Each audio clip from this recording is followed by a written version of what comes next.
Olá, queridos amigos apaixonados por história. Brincadeira, eu sei que vocês não gostam e só querem nota. A videoaula de hoje é sobre arte gótica e românica. Para entendermos um pouco melhor sobre isso, a Giroscleuda e a Cleusonilda vamos explicar sobre. Mas primeiro, vamos começar a falar um pouco sobre a Idade Média. Esse foi um período de ascensão para a arquitetura europeia, quando o poder era centralizado nas mãos da Igreja Católica, a maior e mais influente instituição da época. A arquitetura foi fortemente influenciada pela Igreja Católica e pelas doutrinas do teocentrismo, onde o homem europeu via Deus como o centro do universo. A arquitetura religiosa cristã dominou então a cena arquitetônica da época, com suas imensas construções, vidraços coloridos, grandes torres e templos, cada vez mais grandiosos, o que marcou um período importante da história da arte. Uma curiosidade é que a grandiosidade das igrejas servia como lembrete para o homem medieval de que ele era pequeno diante de Deus. Antes, as igrejas eram construções simples, como por exemplo, com pouca elaboração, feitas de madeira, que então, com o passar do tempo, foi substituída pela pedra e carvalho.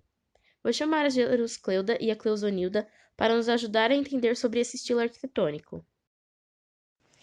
Oi, eu sou a Cleusonilda, tudo bem? Agora a gente vai continuar sobre esse assunto. Eu vou fazer uma pequena introdução ao estilo gótico. Bom, continuando. 2 séculos depois da criação do estilo românico, mais especificamente na região norte da França, outro estilo arquitetônico se deu por conhecido. Esse estilo era caracterizado pela construção de estruturas mais leves, sabe? Com o uso de arcos de ogira. Assim, era conhecido o estilo gótico. Olá, eu sou a Juriscleuda e vou fazer uma pequena introdução ao estilo de arquitetura românica. No século X, as basílicas românicas passaram a servir de base para a construção de novas igrejas que reutilizavam elementos de suas antigas construções, deixando-as ainda mais grandiosas e imponentes, e então surge o estilo de arquitetura românica. Oi de novo, pessoal. Cleusonilda tá de volta, hein? E eu voltei para poder explicar melhor sobre a arte gótica. Afinal, né, o que foi a arte gótica? Então, ela foi uma expansão artística da Baixa Idade Média, que durou até o Renascimento. Denominada de arte das catedrais, ela era realizada nas cidades.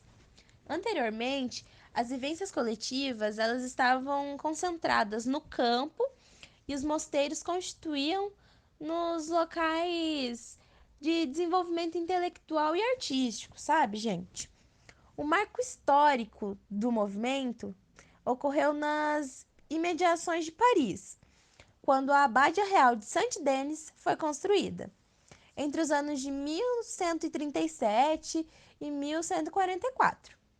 Essa basílica, ela é considerada a primeira edificação com características da arte gótica, como a sua fachada, com 3 portais que levam as 3 naves dentro da igreja.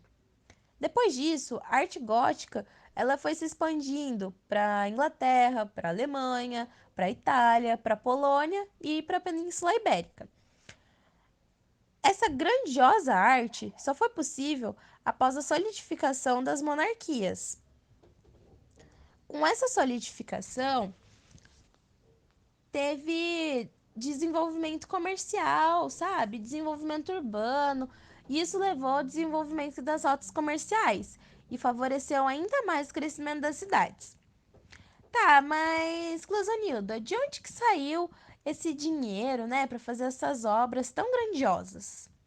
Os recursos para essas obras tão magníficas eram obtidos mediante a contribuição dos fiéis, né, gente? Principalmente daqueles que compunham a burguesia em ascensão.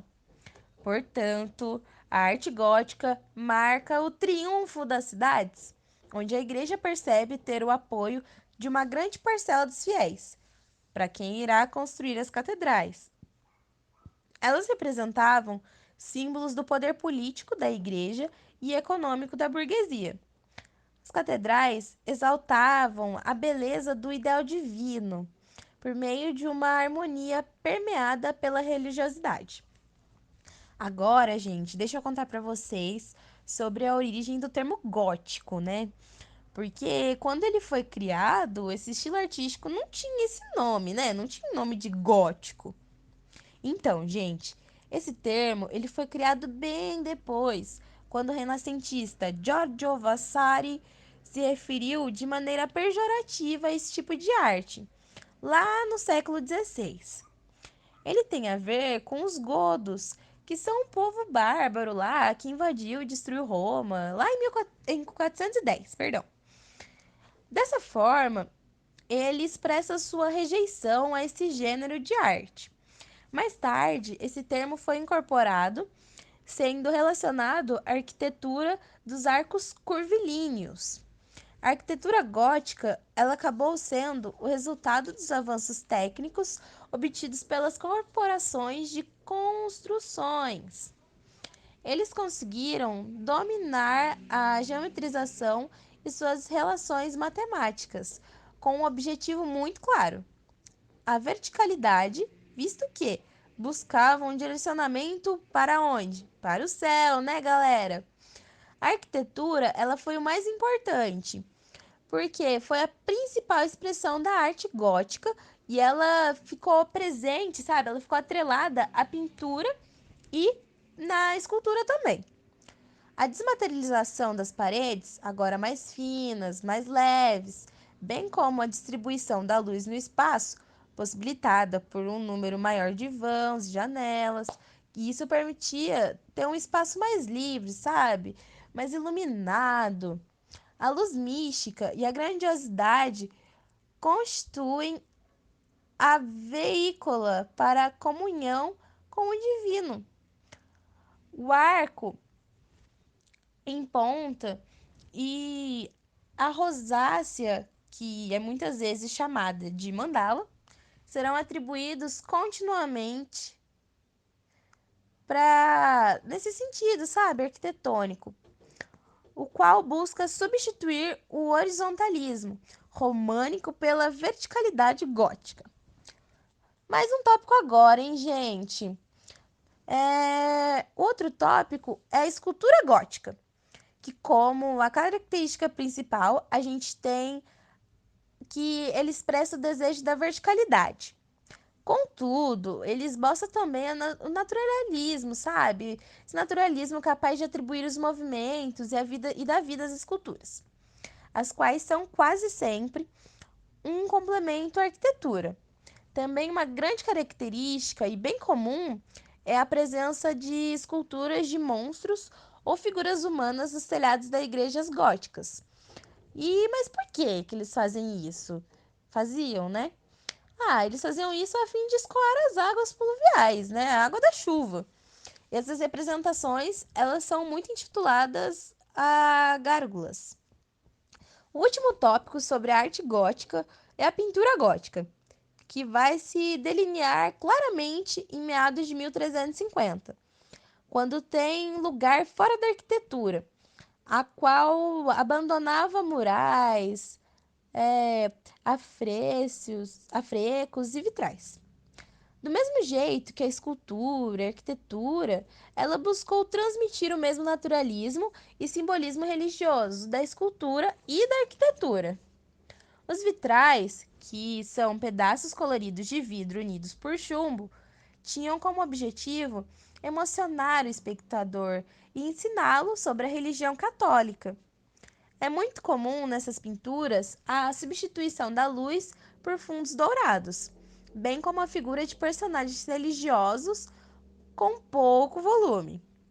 Então, pessoal, é isso que a gente tem para falar sobre arte gótica, né? Eu espero que vocês tenham entendido. Um beijinho e até a próxima. Beijo! Voltei de novo, mas dessa vez vou explicar melhor. Vamos começar falando do termo românico. Românico, que está relacionado com a influência do Império Romano, e não romântico, que está relacionado à gadice. Continuando. Já na arquitetura românica, podemos destacar alguns elementos característicos, como a horizontalidade, ou seja, os edifícios não possuíam estruturas muito altas. Diversas igrejas, mosteiros, conventos e catedrais foram construídas nesse estilo. Havia ainda a utilização das abóbadas, que podiam ser de dois estilos: de berço, que eram mais simplificadas, baseadas em uma estrutura em semicírculo chamado arco pleno. Por conta de algumas desvantagens nesse tipo de construção, foi criado um novo estilo, a abóbada de arestas. Nela, duas abóbadas de berço eram apoiadas sobre pilares e ângulos retos. A pintura românica, por sua vez, é marcada por temas bíblicos e religiosos. Essas pinturas adornavam as igrejas e catedrais da época. Era utilizada a técnica do afresco, em que a pintura era feita sobre uma parede úmida. Diversas murais, iluminuras e tapeçarias surgem com temas religiosos feitos em cores vivas e fortes. Elas preenchiam as paredes dos templos religiosos. Lembrando que na Idade Média poucos sabiam ler e escrever, e assim essas pinturas serviam de alfabetização religiosa para os mais leigos. Como características principais da pintura desse período, temos a deformação e o colorismo. A deformação era para transmitir os sentimentos religiosos. As figuras nem sempre eram produzidas nas proporções certas. Assim, Jesus poderia ser relatado maior do que as outras personagens, para trazer a noção de magnitude. E o colorismo: as aplicações de cores puras, sem meios tons e preocupações com jogos de luz e sombra. Da mesma forma que na pintura românica, as esculturas românicas eram produzidas para adornar os locais sagrados. Por isso, a grande temática girava em torno da religiosidade, visto que nesse período o teocentrismo foi uma forte característica. Na última fase da arte românica, é possível encontrar um estilo mais realista nas esculturas. E é tudo por hoje sobre a arte românica, galera. Então, galera, foi esse o nosso vídeo aula de hoje. Espero que vocês tenham gostado. Não se esqueçam de deixar o like e compartilhar com seus amigos. Até a próxima!